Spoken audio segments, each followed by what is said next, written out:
Hello guys, আজকে আমি বানাবো বেসন দিয়ে মাছের পাকোড়া। তো দেখো, সেই জন্য তোমাদের দাদা এই যে নিয়ে চলে এসেছে মাছ ডিউটি থেকে আসার সময়। আর এই যে দেখো, এখন আমি মাছগুলো ঢেলে নিচ্ছি একটা বোলসের মধ্যে। এই যে দেখো, মাছের মাথাটা কত বড়।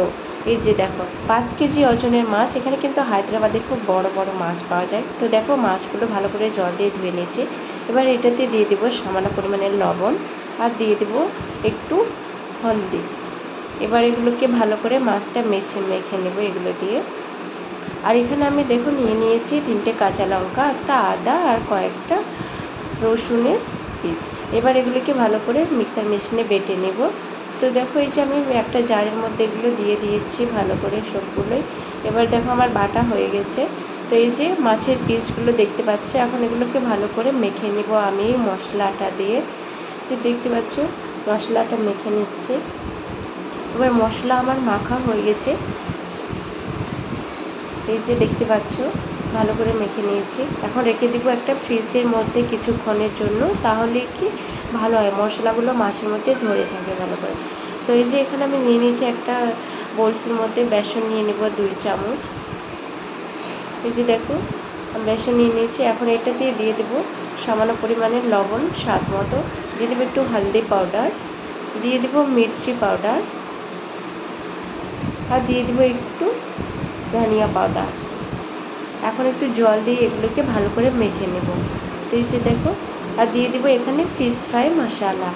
তো এই যে মশলা আমি ঢেলে দিচ্ছি, তাহলে কি টেস্টিটা খুব ভালো হয়। আর এই যে এখন দেখো মশলা আমার মাখা হয়ে গেছে।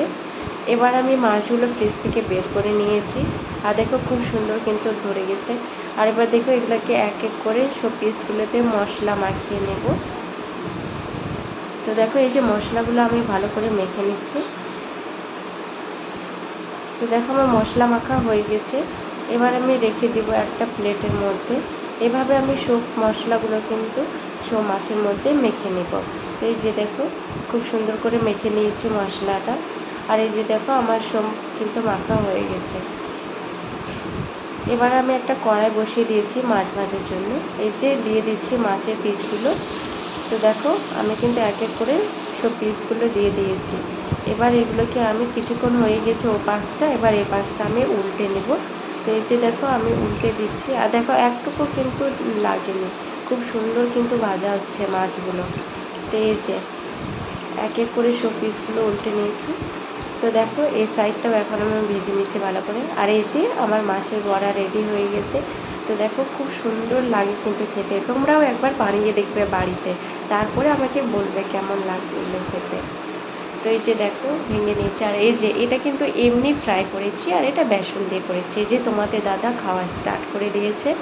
এই যে দেখো, আর বলবে এখন খেয়ে কেমন হয়েছে। এই যে দেখো। তো বাই বাই।